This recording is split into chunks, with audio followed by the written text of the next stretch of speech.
local, national, local, and environmental level, civic awareness, ethical responsibility. And so the idea is to promote this through our ongoing goal. I guess this is the mission statement for St. George's.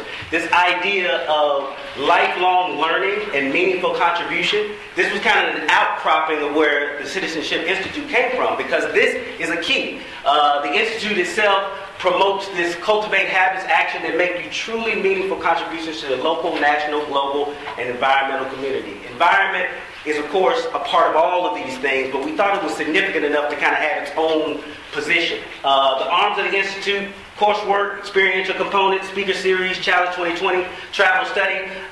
It's just more than academics. We recognize that we need a holistic approach to education now, and so we must cultivate them in certain ways. The coursework, actually I teach the course, and so we have everything. We're talking about the Constitution of the United States. We talked about the Muslim Cultural Center at Ground Zero. How does that affect our world when we are engaging in ideas of being critical about certain things, religion, so forth. The experiential component. I just brought a group back from New York. We went to the Federal Reserve Bank. We went to Occupy Wall Street. We went to 9/11 Memorial.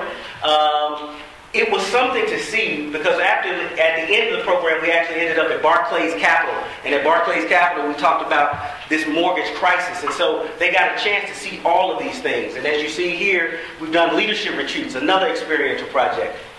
Speaker series, we bring in people from all over.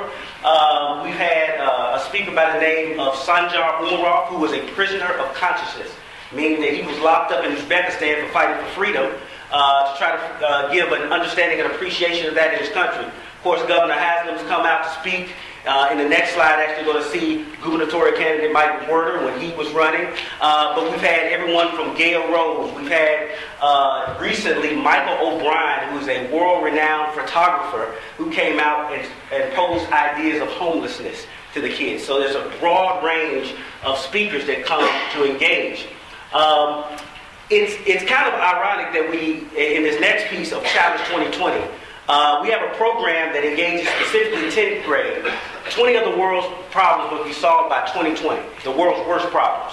So we work with a school in another country, Georgia, actually the school we're working with this year, and we're working on a project dealing with education for all. Last year we dealt with the Gulf. We went down and studied the Gulf and what the after effects of the Gulf War oil spill, which was fascinating to us because we learned so much. The challenge is to get them more and more engaged, but now it's also a global perspective, so we've got to get them out of the country. So we've been to Beijing, Peru, Tanzania. Last year we were in Tanzania, took them on safari. We actually lived with the Maasai, learned Swahili.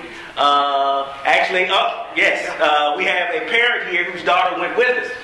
In Beijing, we worked at an orphanage, we were dealing with kids who were actually disabled children, and worked with the Philip Hayden Foundation. In Peru, we helped to build a school. We lived in a town called Piscacucho, 175 people. Half of them didn't even speak Spanish. They spoke Quechua. And so the kids got a kick out of that because they didn't understand what was going on, but it was a good learning experience because they were living in these homestays. Last but not least, again, Tanzania last year. Again, we got an opportunity to build on a school.